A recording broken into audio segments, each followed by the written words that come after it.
तो डियर कल जो है मैंने एक वीडियो आपको प्रोवाइड किया था जिसमें मैंने आपको बताया था कि जो Bihar combined entrance competitive examinations है वो post graduate engineering admission counselling के लिए नोटिस जो है निकाला है।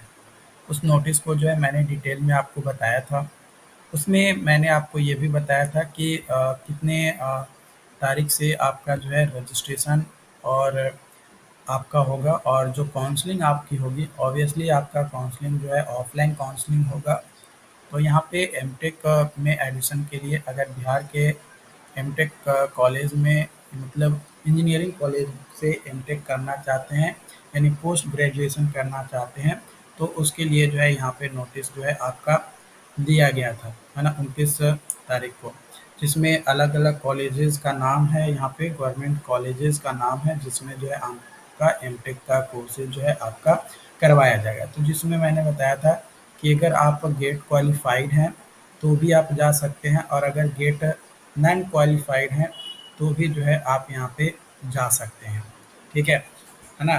गेट नॉन गेट क्वालिफाइड हैं तो भी जा सकते हैं, गेट क्वालिफाइड हैं तो भी आप जो है काउंसलिंग में पार्टिसिपेट कर सकते हैं। सबसे ज़्यादा जो प्रेफरेंस दिया जाता है गेट क्वालिफाइड को, है ना। तो गेट क्वालिफाइड के जितने भी कैंडिडेट हैं उन देखो आपका सीट तो टोटल 612 सीट था, है ना। तो 612 जो सीट है इसमें से पहले जो है गेट के जो भी कैंडिडेट होंगे मतलब जिन्होंने गेट क्वालिफाई किया है उन कैंडिडेट को पहले प्रेफरेंस दिया जाएगा।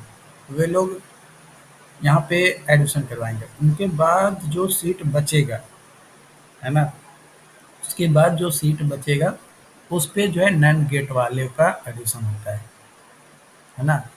नॉन गेट वालों का एडिशन होता है इसमें से। तो 600 में से अगर मानकर चलो कि 300 सीट बचेगा, ठीक है।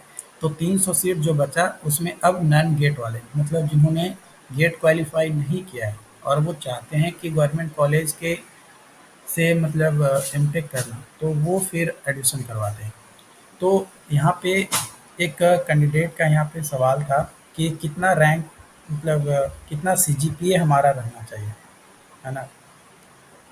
सीजीपीए कितना सीजीपीए रहना चाहिए फाइनल रिजल्ट में।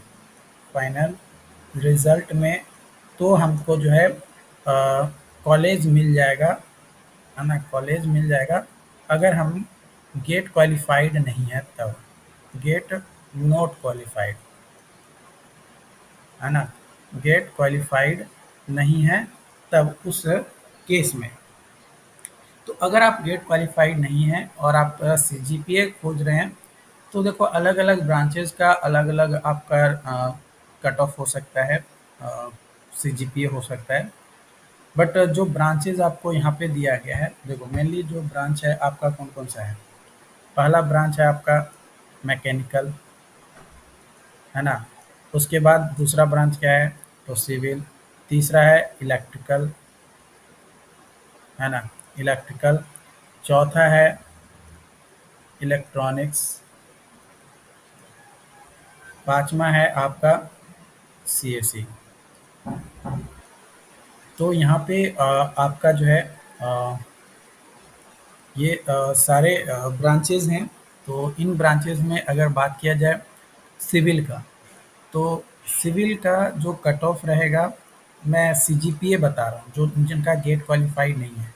सीजीपीए मतलब इससे कम अगर आपका नंबर है तो आप फालतू के 2200 रुपया पे करोगे क्योंकि काउंसलिंग का जो फी रखा गया है वो 2200 रुपये रखा गया है। तो अगर उससे कम सीजीपीए है तो आप ना ही फॉर्म भरो तो ये आपके लिए ज़्यादा अच्छा रहेगा।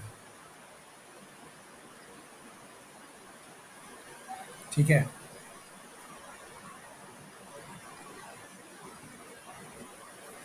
तो सिविल के लिए 8.5, ठीक है।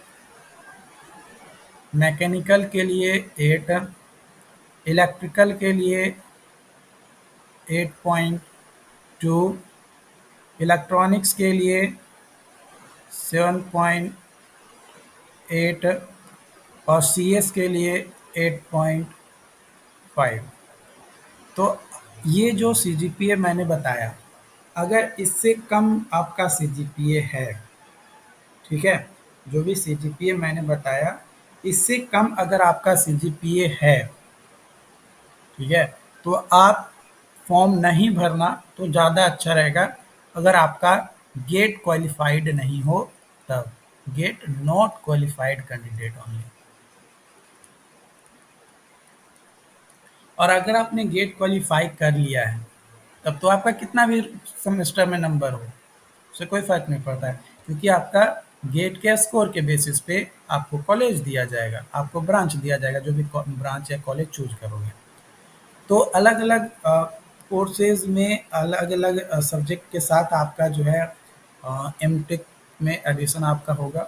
मैंने ऑलरेडी जो है सीट बता दिया था कि किस कॉलेज में कौन-कौन से ब्रांचेज़ हैं और कौन-कौन से सीट हैं, सिविल का कौन-कौन सा कोर्स में आप एडमिशन ले सकते हो, मैकेनिकल के कौन-कौन से कोर्स में एडमिशन ले सकते हो। तो ये तमाम चीज़ें जो है आपको मैंने जो है ऑलरेडी जो है बता दिया है। ओके।